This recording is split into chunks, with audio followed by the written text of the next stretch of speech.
সঙ্গদোষে লোহা ভাসে। এতদিন শুধু শুনছেন, আর চলুন প্রমাণ করে দেখাচ্ছি, আসুন আমার সঙ্গে। এই যে আমার হাতে আপনারা লক্ষ্য করছেন তিনটি লোহা। এই লোহার কাজটা হচ্ছে, যদি আমি পানির মধ্যে দেই সেক্ষেত্রে এটা ডুবে যাবে। আপনারা দেখেন, এই পানির মধ্যে দিলাম, এটা কিন্তু ডুবে গেল। তো আবার যদি আমি এই লোহাটা যদি আমি একটা, আপনারা লক্ষ্য করেন, একটা কাঠে, এই যে আমার হাতে একটা কাঠের টুকরো দেখছেন আপনারা, এই কাঠের টুকরা, এটার সঙ্গে যদি আমি এটা লাগাইয়ে দেই, হুম, এই কাঠের টুকরার সঙ্গে কি দিলাম, একটা লোহা দিলাম।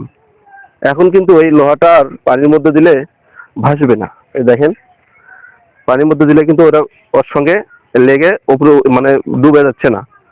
তো আসলে এটাই মূল সত্য যে সঙ্গদোষে লোহা ভাসে। তো আপনার সন্তান যদি একজন বিড়িখোরের সঙ্গে ঘোরে, চোরের সঙ্গে ঘোরে, সে অবশ্যই চোরই হবে। ভালো হওয়ার সম্ভাবনা একেবারেই কম।